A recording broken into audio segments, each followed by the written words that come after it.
What's up everybody, it's me Troy and I'm here today with another video. Now this video is something that I just wanted to do. It's off the cuff. I was like, okay, this tis the season, it's Halloween season. No, I do not celebrate Halloween, and that's not because of religious purposes or anything like that. Like, not for real. Like last time I did anything for Halloween, it was at a party in Atlanta where whoever made the jello shots was very much heavy-handed with the liquor. That's the last time I celebrated Halloween. But no, I just wanted to do this because it's so seasonal here. But as you can probably see, oh, for my booktube people, yes, I'm gonna make some more booktube videos, but right now I'm reading Susan Atig Albert's Time of Death. It's the first book in Susan's China Bales mystery series. Girl, right now it's okay. I'm just reading. We're just reading. Really, I've been mostly into my TV shows lately, because How to Get Away with Murder, oh girl, it gives me so much life. Jesus Lord, yes it does.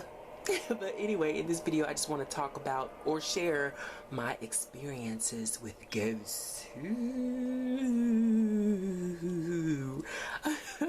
My personal story started somewhere between, I can't remember the year because it was so long ago, but it had to be between 1988 and 1989. So it was Christmas of 1988 or Christmas of 1989, and the reason I know that because I had to been about 5 or 6. I was either 5 years old or 6, but we stayed in this housing projects called Lincoln Projects.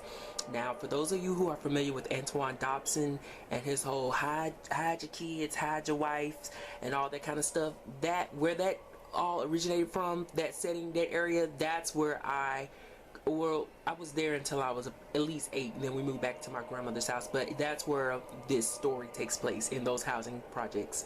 And me and my mom's boyfriend at the time, he was there. It was my mom and it was my baby sister. We, of course, in my sister's room, we had bunk beds, but for whatever reason that night, me being the boy, I decided to sleep on the bottom bunk bed with my sister. I guess that it was just gonna be easy access to, Christmas morning and getting up and opening presents. Sometime in the night, girl, let me tell you, sometime in the night, as I was asleep, with my sister at the bottom bunk, for whatever reason, I woke up in the middle of the night. This, I think everybody experienced this at some point, where you kind of wake up in the middle of the night and you're looking around the room like, okay, why? But yes, at one point I woke up in the middle of the night, and this is so vivid to me and so clear, but I'm not going to lead myself on with any details. I'm just going to tell it straight. I woke up in the middle of the night and I ended up looking in the doorway of my room, and there, standing in the freaking doorway, was this little kid. Now, no, it was not an elf or no mess like that, girl. Really, it couldn't been. But in the dark, all I remember when I close my eyes and see this whole scenario playing out again, I just remember it was a little kid. I want to say it was a little boy. And I remember how it had, how when all the lights are off and moonlight is kind of shining through windows or whatever, it had that sort of glow, that moonlight kind of glow to it. I remember that.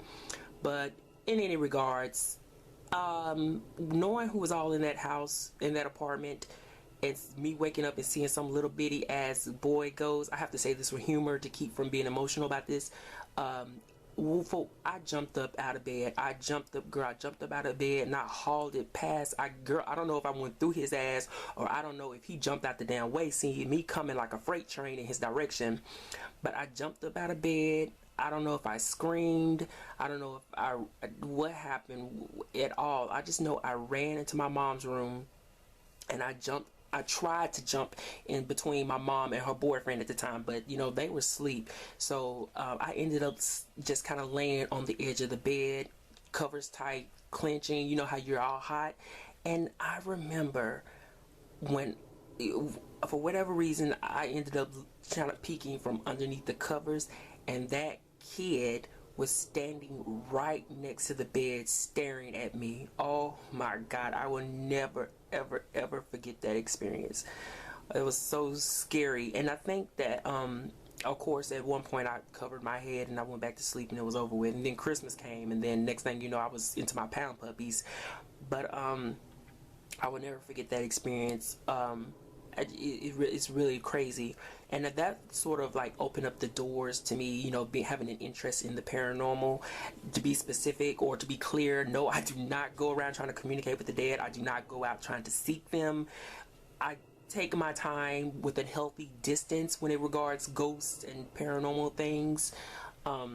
But that is what introduced me into that sort of world, that curiosity that I had. Because as I grew up, as I got older, I've always wanted to know exactly what was it that I saw in that room. And it's so funny because, you know, throughout the years of growing up, I would sit up there and think back to, you know, what was happening in that day, what was happening in that apartment.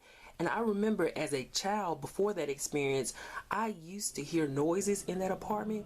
And as a kid, I used to go and stand in, you know, I could be playing in the living room and I would go and stand in front of the doorway of wherever I heard the noise, and I would just scream, "Stop it, you know, shut up, stop." And that was before that incident even happened. So I guess I was sort of attuned to whatever that was in that apartment. Flash forward to as recently as 2014, or September 2014, and what happened was my nephew needed a ride home. We haven't communicated in a couple of years since before then, so I didn't know what his situation was, where he lived, and you know, all that stuff, his status in general. We just, because of a common incident, I just happened to have to take him home one day.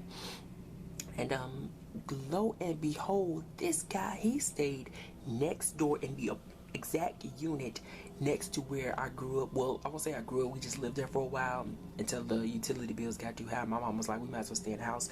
But he lived in the apartment right next door. So literally his living room wall was connected to my mom's old bedroom wall. And you know, we was pulling up, you know, I honestly, I got emotional just pulling up. I'm like, oh my god, like, this is where I grew up. This is where I was telling him, this is where that ghost incident that happened to me when I was 5 or 6, this is where it took place, in this exact apartment next door to yours, connected to yours. And he didn't remember me telling this story, because over the years, you know, we would share a lot of you know, we were just really close. And he didn't remember, so I had to kind of like tell the story to him. And what was so crazy is that he lived there with his girlfriend and her kids. What ended up happening, what was so freaking crazy, is that he said that his girlfriend and her children were experiencing this similar events. So after a while, she came out of the house because she was on her way to work. And, you know, he was like, oh my god, you know, my Uncle Troi, like, this is, he knows what you're talking about. He knows about the little boy ghost, because he's seen it before when he was little. And she said that her kids see the ghost all the time, and that actual ghost followed them from a housing unit further down the street all the way to the one that they're in now. So I was guessing that this little boy, this ghost, goes from unit to unit and unit to unit, attracted to children. That freaked me out when she told me that, because all these years I've always wanted to know what it was that I saw, and here it is with this information of someone who saw the same thing. She said that her kids will be playing in a room, and even she's seen it, that her kids will be playing in a room, and she said in the corner there will be a little boy just standing there. I was just like, oh my god, that is so freaky, because I've always wanted to know exactly what I saw, and here she was validating something for me. Now, as I said, I used to try to research, you know, looking up the history of Lincoln projects, trying to figure out exactly what this ghost could have been. Part of me want to say it was a kid that maybe was murdered out there, or for whatever reason had an unfortunate ending. But I think what I lean more towards of what happened to this ghost or this kid is that back in the day, that area used to be like big in mill work, so it was like a milling community, you know. So families were working in the mills. Of course, the mother, they used to leave the mothers at home to be a homemaker, but the kids actually had to work. You know, before child labor laws, they were in the mills, they were in the factories, they were, you know, being used and abused, you know, as far as having to produce work for, you know, companies that were, you know, budding in the area.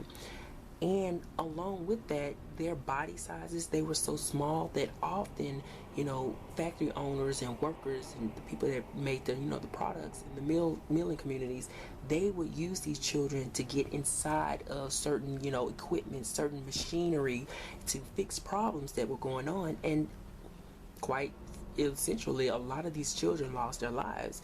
There's actually an urban legend. Well, there's an alley in downtown this area that is haunted by one of those children, and according to the people who have seen the ghost, the boy, he will open up his mouth, and the only sound that will come out of his mouth is the sound of machinery. And so those two stories kind of go together in a sense. But it's just the weirdest thing ever. I wish I had more further information on it, but I just have such a fascination for this subject.